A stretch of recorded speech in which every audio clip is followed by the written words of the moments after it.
सभी छोटे बड़ों को प्यार भरी राधे राधे। आपका अपना चैनल हमारी संस्कृति में आप सभी का अभिनंदन है। आज हम निर्जला एकादशी व्रत की कथा सुनेंगे। तो कथा इस प्रकार है।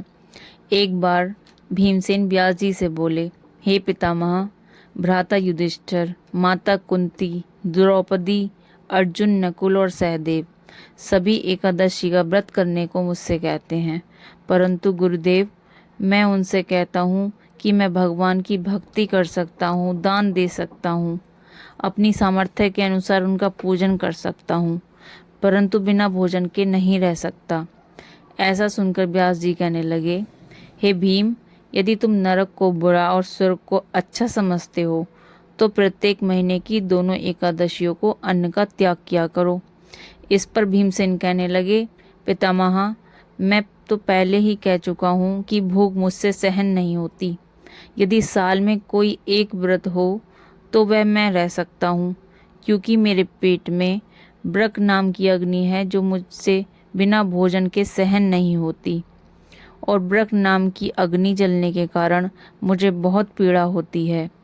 भूखे रहने में और बिना भोजन के वह अग्नि शांत नहीं होती, इसलिए पूरा उपवास तो क्या, एक समय भी बिना भोजन के रहना कठिन होता है।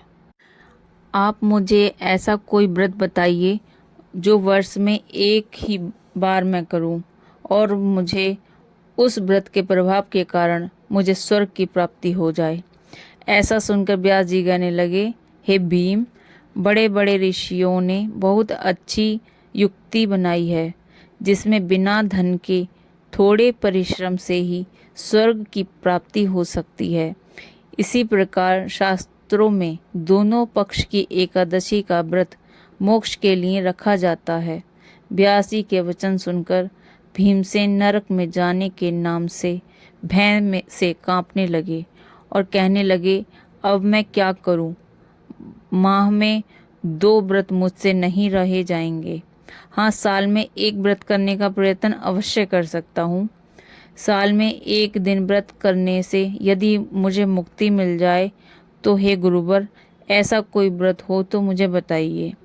इस पर गुरुदेव व्यास जी बोले, वृषभ और मिथुन के संक्रांति के बीच ज्येष्ठ मास शुक्ल पक्ष की एकादशी आती है, उसका नाम निर्जला एकादशी है। तुम उस एकादशी का व्रत करो, और उस एकादशी के व्रत में स्नान और आचमन के सिवा जल वर्जित है।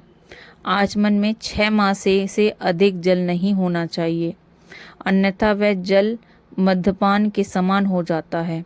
इस दिन भोजन नहीं करना चाहिए, क्योंकि भोजन करने से व्रत नष्ट हो जाता है।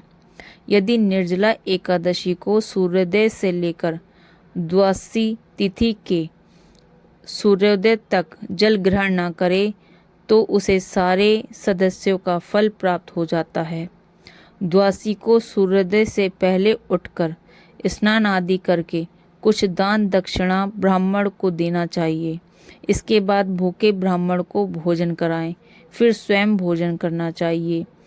इसका फल पूरे 1 वर्षीय संपूर्ण एकादशी के बराबर होता है।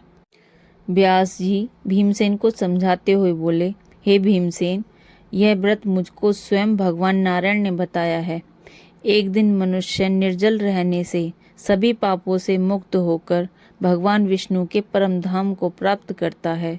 जो मनुष्य निर्जला एकादशी का व्रत करते हैं, उनकी मृत्यु के समय यमदूत उन्हें नहीं ले जाते, बल्कि भगवान विष्णु के पार्षद पुष्पक विमान में बैठकर स्वर्ग ले जाते हैं। संसार में सबसे सर्वश्रेष्ठ एकादशी का व्रत है, इसलिए यत्न के साथ इस दिन व्रत करना चाहिए। इस दिन भगवान विष्णु के परम प्रिय मंत्र ओम नमो भगवते वासुदेवाय मंत्र का यथासंभव उच्चारण करना चाहिए और ब्राह्मण को वस्त्र और गौ दान करना चाहिए। व्यास जी के मुख से एकादशी व्रत का महत्व सुनने के बाद भीमसेन ने उसी प्रकार निर्जला एकादशी व्रत धारण किया। इसी कारण इस निर्जला एकादशी को भीमसेनी एकादशी, पांडव एकादशी के नाम से भी जाना जाता है। निर्जला एकादशी व्रत करने से मनुष्य के सभी पाप से मुक्त हो जाता है।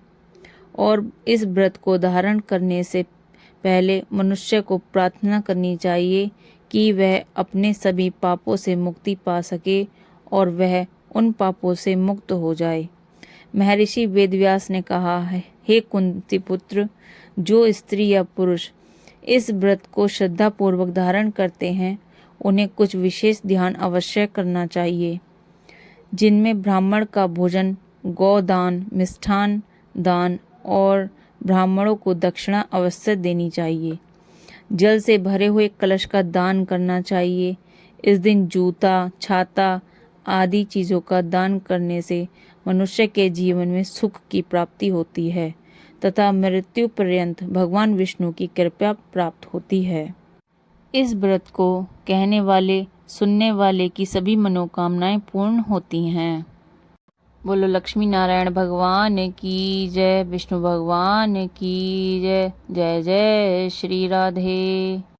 इसी प्रकार की पौराणिक कथाओं को सुनने के लिए आप अपने इस चैनल को सब्सक्राइब करें और बेल आइकन ऑल पर प्रेस करें। इससे मैं जब भी कोई नई वीडियो अपलोड करूंगी तो उसका नोटिफिकेशन आपकी मोबाइल स्क्रीन पर शो होगा, जिससे आप सबसे पहले कथा कहानी का आनंद ले पाएंगे।